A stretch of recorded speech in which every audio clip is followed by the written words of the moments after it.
할렐루야. 오늘 2부 예배에 오신 여러분 모두를 주님의 이름으로 축복하고 환영합니다.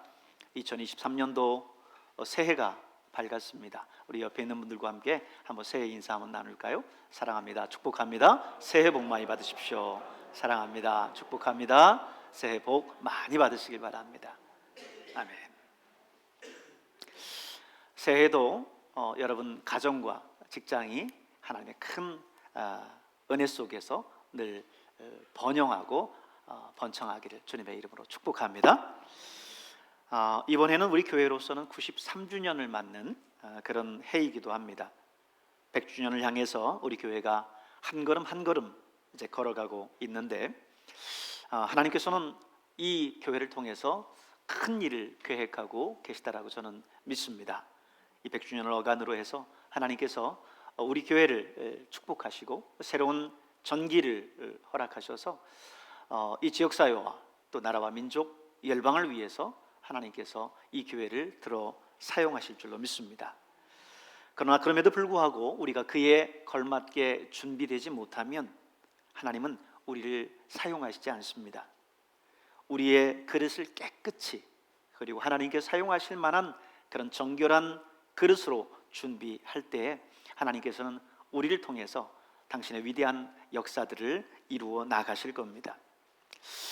저는 먼저 우리 교회가 영적으로 준비되어야 된다 생각을 해요. 말씀과 기도 가운데 깨어 있어야 됩니다. 말씀이 살아있고 기도하는 교회가 되어야 될 줄로 믿습니다. 그래서 늘 하나님의 말씀에 대한 그 사모함이 예배 속에서, 여러분의 눈초리 속에서 정말 느껴지고, 또 늘 기도하는 그 기도의 소리가 오늘 이 교회 가운데에서 떠나지 않는 그런 역사가 있기를 소원합니다. 그래서 저는 이번 새해는 특별히 그 어떤 것보다도 말씀에 집중하려고 합니다. 이번 해 표어가 100년을 향한 도약이에요. 우리가 위대한 100년을 향해서 우리가 걸어가는데, 그때에 무엇보다도 말씀에 집중, 성경에 집중해서 듣고 읽고 쓰자라고 하는 그런 소주제를 걸었어요. 성경 듣고 읽고 쓰자. 우리는 코로나 기간 성경 필사를 시작해서 그동안 4차에 걸쳐서 성경 필사를 성공적으로 진행해 왔습니다. 성경 필사 마치신 분들에게는 성경을 전권 4권으로 깔끔하게 제본을 해서 드렸어요. 사실 그 부피만 해도 대단합니다. 한 권만 돼도 보통 이 정도 두께가 되거든요. 그런데 성경 전권을 필사하면 약 이 정도 두께는 될 거예요. 어마어마한 부피죠. 그분들을 보면 참 제가 고개가 절로 숙여져요. 하나님의 말씀을 그렇게 필사해 나간다라는 게 결코 쉽지 않은데, 늘 말씀을 곁에 두면서 필사를 생활화했습니다. 그래서 그분들 앞에 참 대단하다 이렇게 말씀을 드리면 그분들은 얘기해요. 필사하면서 먼저 당신들이 큰 은혜를 받았노라고, 말씀과 언제나 가까이 하면서 말씀만을 바라보며 살아가게 되었노라고 그렇게 이야기했습니다.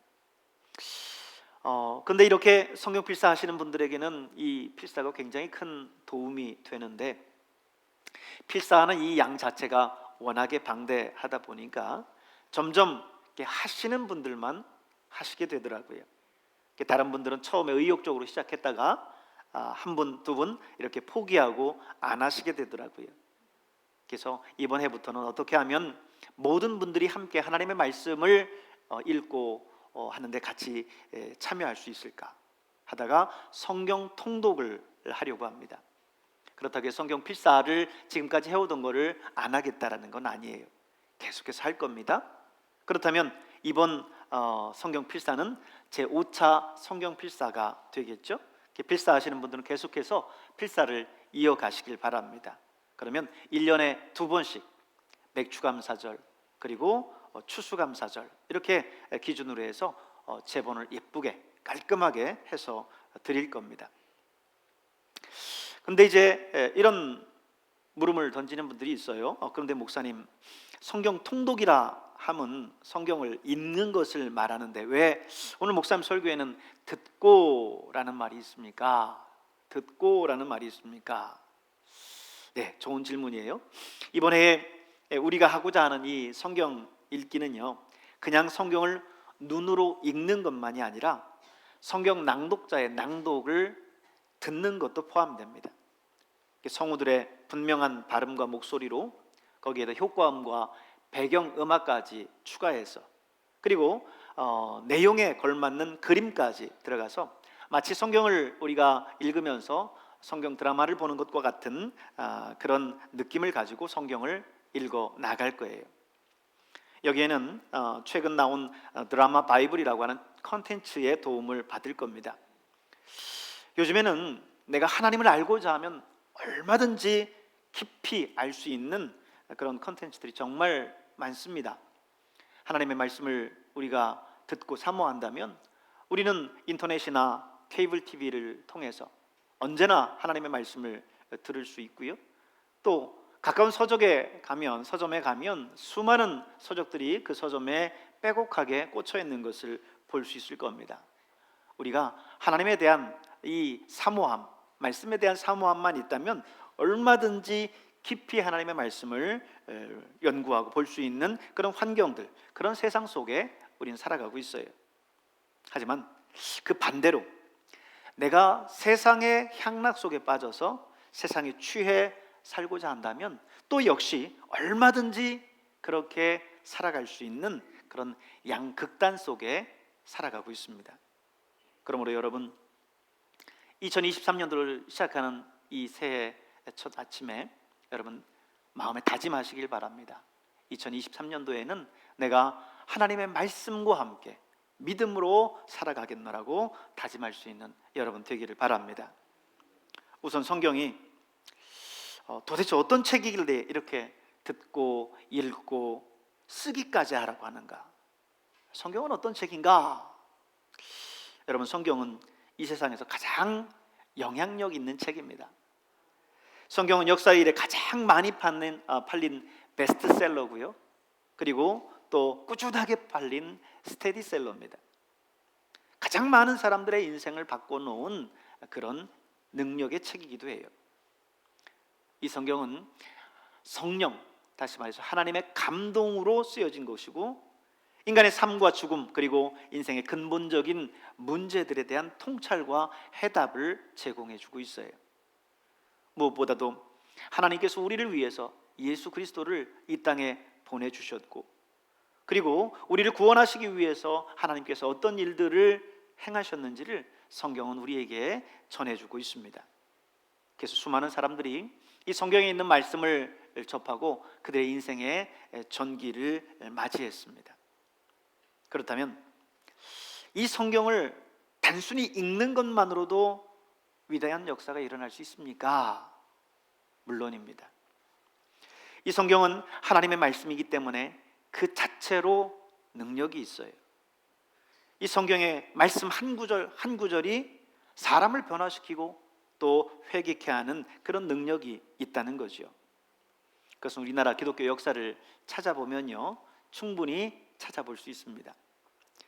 우리나라 선교 초기 토마스 선교사님의 얽힌 이야기예요.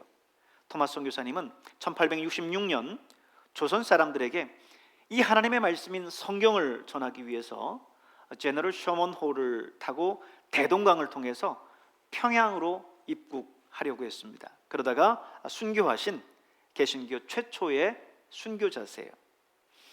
토마스 선교사는 죽으면서까지도 붉은 표지의 이 성경책을 자신을 죽이려고 하는 박춘권이라고 하는 사람에게 전해주었습니다. 이 책은 그 후 이 박춘권의 조카인 이영태에게 전해지고 그는 이 성경을 읽다가 예수님을 영접합니다. 그리고 성경 번역에 참여하는 그런 목사가 되게 돼요. 그리고 토마스 선교사를 죽인 이 박춘권 역시 나중에 회개하고 예수를 믿고 장로가 됩니다. 당시 토마스 선교사가 죽는 현장을 목격했었던 13살짜리 최치랑이라고 하는 사람은요, 토마스 선교사가 당시에 떨어뜨렸었던 세 권의 성경책을 보관하다가 평양 대동문을 지키는 영문 주사인 박영식이라고 하는 사람한테 전해줘요. 그런데 그는 이 성경책을 가지고 있다가 쓸 데도 없고 하니까 뭐에다 쓸까 고민하다가 자기 집에 도배지로 사용해서 집을 도배합니다. 그런데 놀랍게도 그 집에서 생활하다가 벽지에 적혀있는 성경책 내용을 읽게 됐고 또 그걸 통해서 예수를 믿게 됐습니다. 그리고 이 최치랑이라고 하는 그 어린 13살짜리 아이도 자기가 성경책을 전해줬던 이 박영식의 집에 자주 놀러 갔다가 거기서 구원을 받아요. 박영식이 성경으로 도배한 집은 나중에 평양 최초의 교회인 널다리골 교회, 다시 말해서 평양 대부흥운동의 중심지였었던 장대현 교회가 됩니다. 여러분, 이렇게 하나님의 말씀인 성경은 말씀 그 자체로 힘과 능력을 가져요. 누군가가 그 성경을 가르쳐준 것도 아니었는데 그 성경의 말씀 자체가 사람의 삶을 이렇게 바꿔놓더라는 거죠. 그래서 성경을 가까이 하면 이 하나님의 말씀으로 인해서 우리의 인생이 변화되고 우리의 가정이 복을 받고 우리의 직장과 사업이 형통하게 될 줄로 믿습니다. 그래서 하나님의 말씀 성경을 우리가 듣고 읽고 써야 되는 거예요. 그런데 우리 교회가 이 새해부터 하고자 하는 내용은 뭐냐면 공동체 성경 읽기라는 겁니다. 소위 우리가 PRS라고 이야기를 하는데 공동체 성경 읽기예요. 성경 읽기는 성경 읽기인데 공동체 성경 읽기라는 거예요. Public Reading of the Scripture라는 뜻입니다. 여기에 보면 세 가지 단어가 나와요. 제일 먼저는 public이라는 말이에요. 공동의, 공공의라고 하는 뜻을 가지고 있는데 또 이후에 말씀드리겠습니다만은 성경을 읽는데 개인이 성경을 읽는 것이 아니라 공동체가 함께 성경을 읽는다는 거예요. 두 번째는 reading이에요. 낭독, 읽기라고 하는 뜻을 가진 단어죠. 그리고 세 번째는 scripture, 바이블을 이야기하는 겁니다. 성경을 의미하는 거예요. 그래서 이 공동체 성경 읽기 PRS라고 하는 것은 여러 사람들이 공동체로 함께 모여서 하나님의 말씀인 성경을 듣고 읽는 것을 말합니다. 같은 공동체가 같은 본문의 하나님의 말씀인 성경을 가지고 같은 시간, 같은 장소에서 듣고 읽는 것, 이것이 중요합니다. 하나님의 말씀을 함께 공유하는 거지요. 그래서 이 공동체 성경 읽기는요, 세 가지 원칙이 있습니다. 첫째는 커뮤널입니다. 함께라는 거예요. 공동체로 모인 그 사람들이 함께 모인다는 거예요. 개인이 이 드라마 바이블을 유튜브나 앱에 깔아서 개인적으로 성경 읽기를 할 수 있어요. 그것이 그의 개인의 경건 생활에 유익을 줄 수 있습니다. 그러나 그것이 한 공동체에 이 공동체 성경 읽기처럼 강한 의미와 영성을 부여해 주지는 않습니다. 한 공동체가 함께 읽는 이 성경의 역사가 그 공동체 전체를 변화시키는 놀라운 힘이 있다는 거예요. 두 번째는 레귤러, 규칙적으로 꾸준히 읽는다는 거예요. 우리 교회는 이제 앞으로 언제 읽을 거냐면 매일 새벽에 읽을 겁니다. 새벽 5시 새벽 예배 때 이 말씀을 읽을 거예요. 공동체 성경 읽기 컨텐츠가 다양하게 많이 있어요. 그래서 자신의 스케줄에 맞게 1년 365일 성경을 일독해야 되겠다라고 생각하는 사람들이 읽을 수 있는 스케줄이 또 있고, 또 하루에 그 이상의 시간을 내서 나는 1년에 2번, 3번 읽겠다라고 하는 사람들이 있다면 그 스케줄에 맞춰서 읽을 수 있도록 다양하게 준비를 해 놓았습니다. 그런데 우리는 1년에 성경 일독을 목표로 해서 함께 성경 읽기, 이 공동체 성경 읽기를 진행해 나갈 거예요. 하루에 약 20분 정도만 투자하면 우리는 성경을 일독하고 시편을 2번 이독을 할 수가 있어요. 아직 성경 읽기에 대한 이 통독의 경험이 없으신 분이 있다면 한번 참여하고 시도해 보십시오. 놀라운 역사를 여러분이 경험하게 될 겁니다. 세 번째는 extended입니다. 전체를 한 번에 연결해서 읽는다는 거예요. 이 통독이라고 하는 그 개념이 성경 전체를 통으로 읽는다 아닙니까? 우리가 각각의 성경을 마태복음 조금 읽고, 그리고 창세기 조금 읽고, 계시록 조금 읽고, 다니엘 조금 읽고 이럴 수 있어요. 그러면 성경 전체가 하나의 맥을 가지고 이어나가기가 쉽지 않습니다. 그래서 통독이 필요한 거예요. 그런데 공동체 성경 읽기는 바로 이런 모든 것들을 해결해 준다라고 하는 면에서 상당히 유익합니다. 공동체가 규칙적으로 약속된 시간과 장소에서 하나님의 말씀인 성경을 통으로 읽어 내려가는 거예요. 거기서 우리는 그저 성경을 펼치고 말씀을 향해서 우리의 귀만 기울이면 되는 겁니다. 그러면 드라마 바이블이 성경을 드라마틱하게 읽어 줄 거예요. 나는 그저 거기에 따라가기만 하면 돼요. 그저 혼자 눈으로 읽는 것과 이 드라마 바이블을 통해서 듣고 읽는 것은 달라요. 눈으로 읽다 보면 한동안 다른 잡념에 사로잡혀서 엉뚱한 생각을 하고 지나갈 때가 많습니다. 그런데 드라마 바이블은요, 우리가 직접 들을 수 있고 눈으로 글씨를 볼 수 있고 또 포함되어져 있는 사파나 그림들을 함께 보기 때문에 우리가 집중해서 성경을 볼 수 있는 그런 이점이 있습니다. 그래서 효과가 전혀 달라요. 그럼 어떤 효과가 있을 수 있을까요?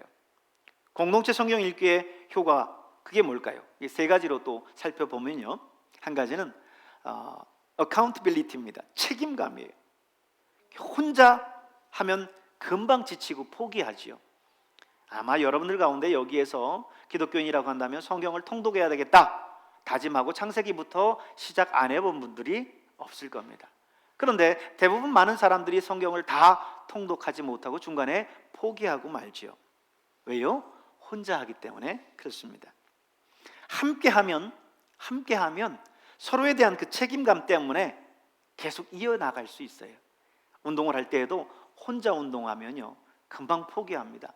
그런데 몇이서 같이 약속하고 함께 시간을 정해놓고 하면요, 내가 귀찮아서 힘들어서 오늘은 피곤해서 안 하려고 해도 다른 사람이 야, 네가 없으면 어떡해, 우리끼리 어떻게 하라는 거야 하면서 같이 끌어내서 하기 때문에 함께 그 운동들을 해나가서 건강도 또 그 실력도 늘어나게 되어 있어요. 이 공동체 성경 읽기도 마찬가지입니다. 나 혼자 계획해서 읽는 게 아니라 공동체 전체가 스케줄을 짜고 거기에 맞춰서 1년 동안 차근차근 나가고 그것을 도와줄 수 있는 드라마 바이블이 함께 이것들을 진행해 나가기 때문에 우리가 여기에 집중해서 이어나갈 수 있다는 거죠. 두 번째는 심플러시티입니다. 단순성이에요. 누구나 이 성경 속에 들어갈 수 있다는 장점이 있어요. 우리가 성경을 깊이 공부하고 연구하는 게 아니잖아요. 그에 비해서 그저 성경을 펴들기만 하면, 우리의 귀를 열어서 듣기만 하면, 우리의 눈을 떠서 보기만 하면 우리는 성경을 통독할 수 있습니다. 특별히 우리가 혹 글을 모른다 할지라도 새벽 예배에 참석해서 낭독하시는 그 하나님의 말씀을 듣고 그 그림을 보면 우리가 그 말씀들 하나하나를 다 통독할 수 있어요. 세 번째는 퍼스펙티브입니다. 아주 새로운 관점으로 이 성경을 볼 수 있다는 거죠. 그전에는 그저 내가 생각하는 대로 성경을 읽어 나갔고 그렇게 성경을 해석해 나갔어요. 그런데 여기에 따라서 성경을 보다 보니까 내가 그동안 잘못 이해했었던 그런 부분들이 있었구나 라는 것을 이 성경을 통해서 알 수 있습니다. 보다 현장감 있고 보다 아주 스토리텔링처럼 들려주는 그런 이야기들도 있고 하기 때문에 우리가 그 성경 속에 빠져들고 그 성경에 대한 이해도를 높일 수 있습니다. 그래서 우리는 신년 영신 예배 첫 시간에 우리가 이 공동체 성경 읽기 첫 스케줄을 시작을 했어요. 창세기 1장과 2장 그리고 시편 1편을 우리가 공동체 성경 읽기로 시작을 했습니다. 내일 새벽, 모레 계속해서 이 23년도가 끝나는 그때까지 우리는 공동체 성경 읽기를 교회적인 차원에서 계속 이어 나갈 거예요. 이 공동체 성경 읽기에 여러분 모두가 함께 참여하시고 그래서 말씀 안에서 이 한 해 살아갈 수 있기를 바랍니다. 왜 이렇게 공동체 성경 읽기를 해야 되는가? 이번에는 한번 영상으로 공동체 성경 읽기 PRS에서 제공하는 영상을 통해서 한번 실감 있게 또 이해해 보도록 하겠습니다.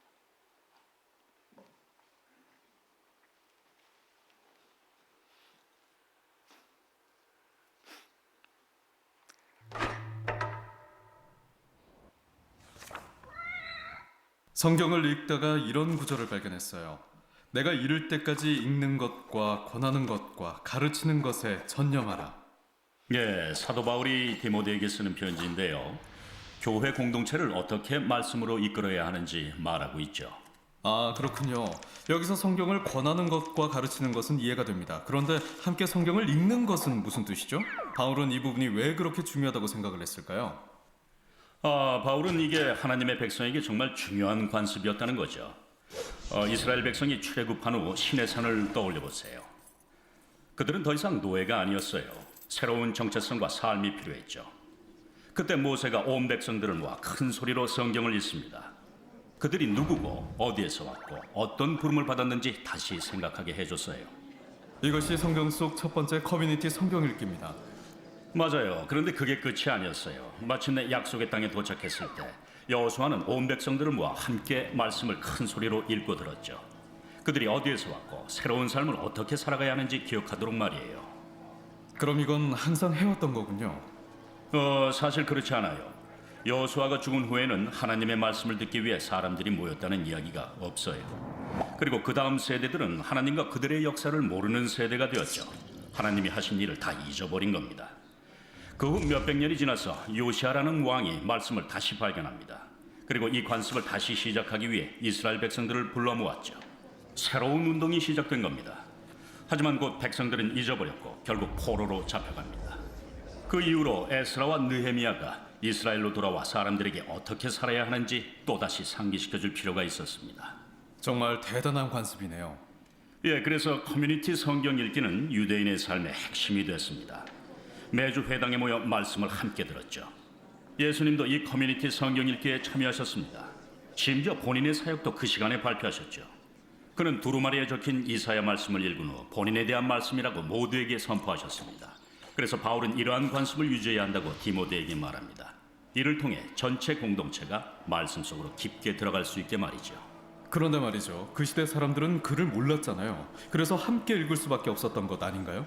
저는 혼자서도 성경을 충분히 읽을 수 있거든요. 그럼요. 혼자 읽는 것도 중요하죠. 하지만 함께 읽는 것의 능력을 과소평가하면 안 됩니다. 혼자 성경을 읽기는 어렵습니다. 집중하기가 쉽지 않죠. 하지만 하나님의 말씀을 소리내서 함께 읽을 때 변화가 일어납니다. 정말 쉽잖아요. 누군가 설교를 하거나 가르칠 사람이 필요하지 않습니다. 말씀만 들으면 됩니다. 그리고 함께 나누는 거죠. 이 관습은 어려운 상황이 닥쳤을 때마다 하나님의 사람들이 항상 하던 일입니다. 커뮤니티 성경 읽기를 통해서 하나님을 알고 우리가 누구인지 기억해야 합니다.